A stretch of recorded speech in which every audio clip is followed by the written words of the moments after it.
I'd like to introduce you to Graeme Tennant. He's the founder and CEO of Nottingham Road Asset Management, and he'll be addressing crypto asset management opportunities here in South Africa. So, warm welcome to Graeme.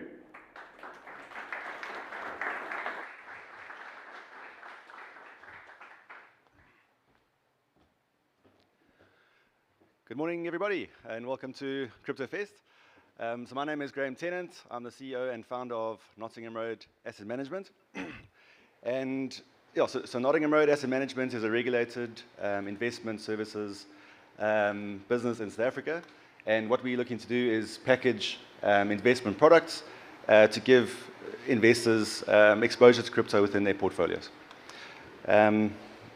Great. So I want to start off by just taking you through a quote. So the quote says that exceptional investment returns arise from recognizing, am I on the wrong side? Give me a moment. Let's try that again. All right. So exceptional investment returns arise from recognizing an emerging trend that the crowd has chosen to ignore. All right. And this was framed by a very astute investment manager. And I would also argue that exceptional business profits are available by recognizing an emerging trend that the crowd has chosen to ignore. And when I'm talking about business profits, hope that wasn't me, I'm talking about the investment management industry. So I think I want to frame this talk by essentially speaking to two different audiences. So number one is the institutions and the traditional asset managers. Is my mic okay? Higher. Is that better? Okay, cool. So the traditional financial institutions, I think there's a big opportunity for them to recognize crypto as a legitimate asset class. All right. So when you typically sit down with your financial advisor, they'll say, "Great, here's your equities, here's your bonds, here's your property, here's your cash."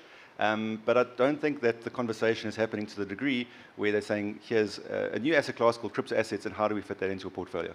So coming back to the quote. And it's true for any investment class. If you can latch onto an emerging trend before the crowd does, that's where the opportunities are. And I think we're in a similar position in the crypto industry to, that makes that, hopefully makes that quote resonate with you. Okay, cool. So let's start off by putting like our asset management hats on, and let's just say that we're looking to put a scorecard together for this new asset class called crypto assets. And we're looking to determine whether this is a legitimate or an attractive investment asset class that we can include in our investment suite of products that we're offering to the investment public. So, and maybe let me just start by taking a step back and just do a quick survey. So amongst the audience here, who of you have sat down with your financial advisor recently, and your financial advisor has actually had that conversation with you to say, "Great, we've got a nice diversified portfolio, but we want to include crypto assets in your offering. Please, would you put up your hands if your investment advisor has offered this service to you? A little bit higher, please, so we can see." Okay, cool. I'm counting a whole one, maybe 1.5. Okay, so it's clearly not a conversation that's happening very often. And when we consider that, that crypto assets have been regulated by the FSCA for the last 3 years, right? And the first FSP licenses for crypto were issued 1.5 years ago. That's quite a long time in crypto. So I don't think we've really progressed very far in, I would say, a decent length of time. And I think this is the opportunity that the financial institutions and your traditional financial advisors are ignoring and not taking seriously enough. And your financial advisor plays such an important role for investors to obviously assist them, and that's the role that Nottingham Road Asset Management, and I think that the rest of the industry needs to play in bridging the gap between your traditional financial products and how do we get crypto exposure into that, because I think ultimately it makes better portfolios. All right, so in our investment scorecard, I think we can tick the regulatory box. All right, there's nothing from a regulatory perspective that is stopping us from including crypto in the offering. So if we then go to, and we go through a couple of these. So the next one will be return enhancement. So here we're going to look at the question like, does adding crypto to your traditional asset portfolio, does it actually provide return enhancement? Are there diversification benefits? is there volatility management, right? Because that's one of the big things that keeps people out of this asset class is the volatility, right? So are there ways that we can assist with that? And then lastly, is there investor demand, all right, for this product? So that's what the rest of the talk is going to be about. All right, so let's start with return enhancement. So it's a nice busy slide there, but it's the first thing in the morning, so you guys are awake, all right, and switched on. All right, so what I've got here is I've got the 3 biggest crypto assets by market cap and their performance over the last 5 years. All right, so we've got Bitcoin, Ethereum, and XRP. And next to them, we've got the Magnificent 7. All right, so that's the 7 biggest stocks on the Nasdaq, and these are the 7 stocks that in many ways are propping up the US market. All right, so I know that one's a bit busy, so maybe this will be a bit clearer. If we actually go to the specific numbers, we can see the performance of each of the assets over the last 5 years. All right, and we can see that Bitcoin, Ethereum, XRP have done in the region of 800 to 900% over the last 5 years. Okay, NVIDIA is the only one of the Mag 7 that's actually outperformed over that period. So well done to you if you've bought some NVIDIA stock 5 years ago. You've done a damn good job in picking that one stock out of many to choose from. Okay, it would have potentially been far easier just to buy one of the big 3 cryptos, and you would have had a similar experience. And I'm sure that your financial advisor had no problem advising you and telling you how great the Mag 7 is, but probably left off the crypto assets in that conversation. So if we also just look at the volatility of those different assets, you can see that Bitcoin is not actually an outlier from a volatility perspective. So there it is right in the middle of some of those magnificent stocks. And so really the argument here is that volatility is not a good enough reason in itself not to include crypto assets in your portfolio. All right. So now if we look at the different asset classes, so the blue line there is the total market cap of all crypto. All right, so that's the good, the bad, and the ugly. Right, so you've got Bitcoin, Ethereum, XRP, but you've also got Dogecoin and Trump coin and the shitcoin that did nothing and the altcoin that went to the moon. So everything's in there, right? So if you just did market-weighted allocation into crypto, that would have been your performance. And then those laggards at the bottom there, right? That's the S&P 500. It's commodities index, it's property, it's bonds. Okay, so I mean the S&P 500 has done great, and I'm not knocking these other asset classes. They all have an important role to play in your portfolio. My argument is that crypto is just not getting a fair enough, enough attention. So if we look at it specifically, just checking the right slide. So there you can see, crypto's. There's no doubt that it's offered clear return enhancement to one's portfolio if you have an allocation to this asset class. And you can see that at the bottom is bonds, so that's often your very safe investment. Look, I have picked specific indexes. So the bonds one, for example, is long-term treasuries. But I think it also points to a shift in the macro market, where for example, you've got central banks that now hold more gold than they do treasuries. So I think these things make it even more important that we're looking to have a more diversified allocation within investor portfolios to include a new asset class like crypto. All right, let's have a look at, okay, so we're going to give that a tick, right, for return enhancement. So we 2 out of 2 so far. All right, then let's look at diversification. So let's just start off by having maybe just a general fundamental talk about diversification benefits on a fundamental level. And I think that Bitcoin or crypto in general is a little bit like the blind man feeding the elephant, right? Crypto is a little bit different to everyone, right? Is it the new money of the future? Is it the new payment system? Is it the platform for real-world assets, right? What is it? Okay, and crypto offers different fundamental factors that no other asset class offers, right? And from a fundamental perspective, I think it's very clear that there are diversification benefits inherent in this asset class. So now if we look at just some numbers, so let's look at correlations. So really what correlation means is if something's highly correlated, they go up together, right? So your Mag 7, your advisor might say, no, let me not hit on the advisor. Your investor might say, I'm really diversified. I've got 7 different stocks, right? But they're all the Magnificent 7. There's very similar drivers behind all of them. When Apple goes up, Amazon probably goes up at the same time. So that's an example of highly correlated assets. What we're looking for here is uncorrelation. So assets that do different things at different times, because that builds a better portfolio. It's called the only free lunch in investing, which is diversification. So if we look there at the correlation numbers, So you've got the S&P 500 with a correlation of 1 to the S&P 500, right? It's perfectly correlated. And then as you go down, you've got the NASDAQ that's very correlated at 0.9, all the way down to Bitcoin at 0.4, all right, and Ethereum at 0.5. So you can see that from a statistical perspective, right? There's clear diversification benefits from that perspective. And then that's a bit of a busy slide, but essentially it's got on the X and Y axis, it's got the different assets, and the only really uncorrelated asset class is the US dollar, right, to your risk assets. And Bitcoin is quite far down the list, there. So it's just another example of demonstrating statistically that there's inherent diversification benefits to holding crypto in one's portfolio. So we're going to give that one a tick as well, right? Okay, so 3 out of 3. All right, let's go on to volatility management.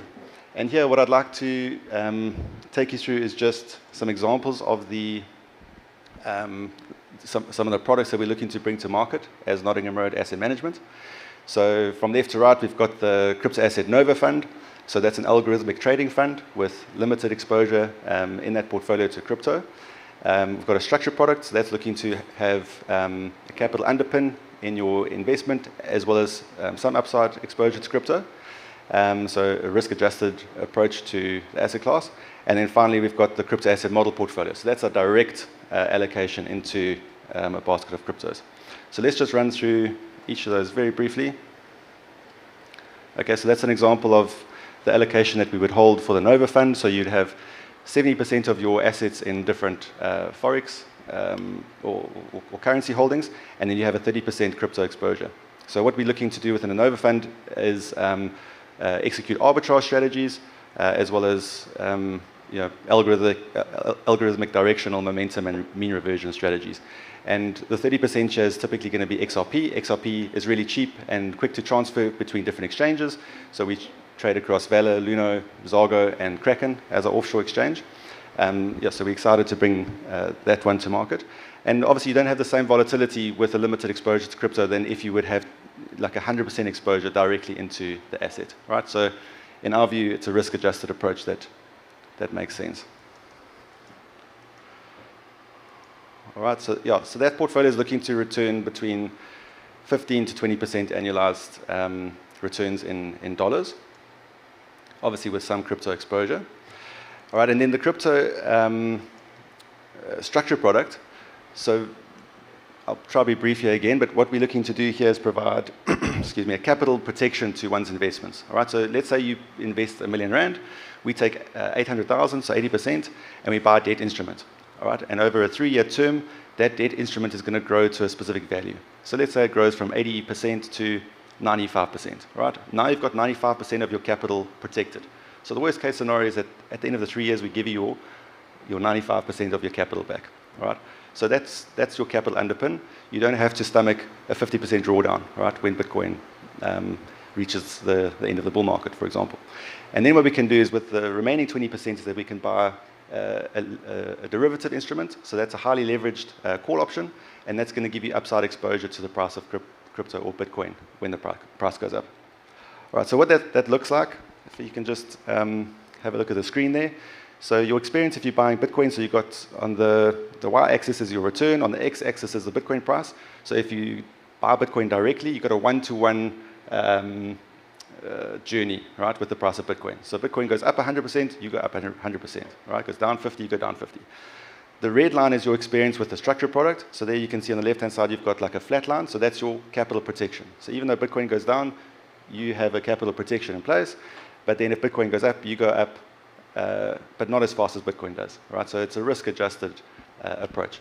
But in our view, I think that there's a place for this portfolio. You don't have to say to your client, look, you're going to ride the roller coaster and you're going to take all the ups and downs. You've got a risk-adjusted approach towards this investment.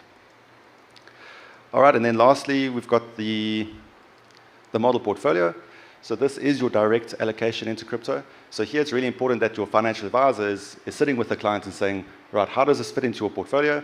How do we size this correctly for you? Are you willing to take a long-term approach to this? Because it is volatile, all right? And it is difficult for investors to ride out some of the volatility that we do experience in the crypto markets. So you get all the good things, you get return enhancement, you get diversification benefits, but managing that conversation and expectations around volatility is super important. And I think that's really a role of the industry that we need to bring to both advisors and investors, to responsibly, look to take on this asset class. All right, so the last one should be hopefully an easy one. Let's measure investment demand. All right, so as a subsection of the investor public, if you would like, as an investor, to have this conversation, for example, with your financial advisor around bringing crypto assets in your portfolio, please can you raise your hand? Okay, I'm seeing more than one. I saw about 10 or 15. Okay, so look, my experience is that there's huge demand, right? And we see this by the success of some of the retail platforms that we've got in South Africa. I mean, millions of South Africans own crypto. So there's no doubt in my mind, or I think in anyone's mind, that there's huge demand for this asset class. But how do we bring it into the regulated space in a responsible way? So, yeah, I'd like to leave that thought with you. Thanks very much.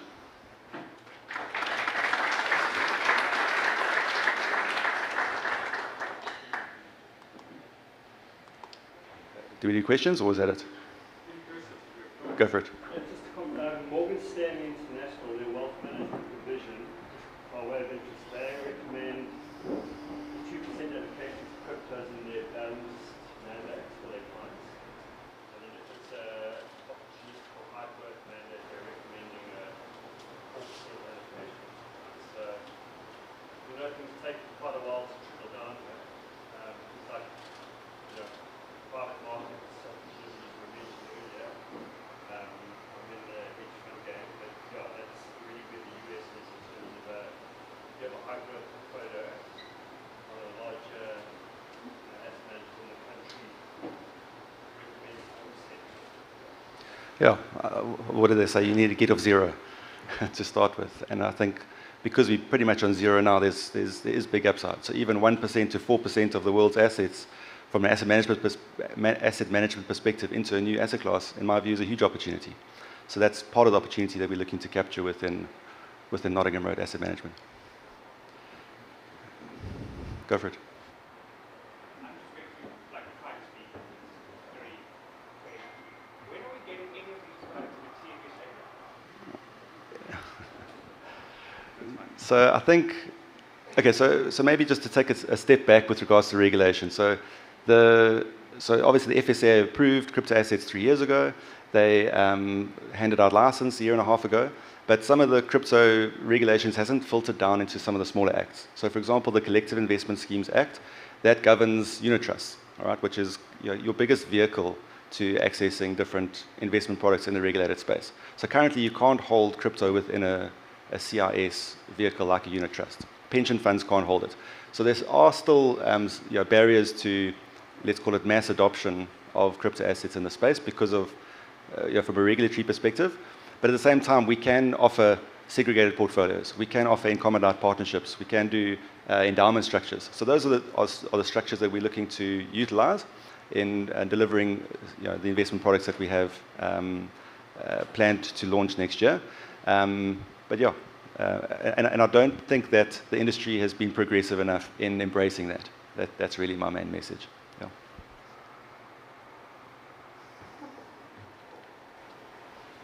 Good. All right. Thanks all. Enjoy the conference.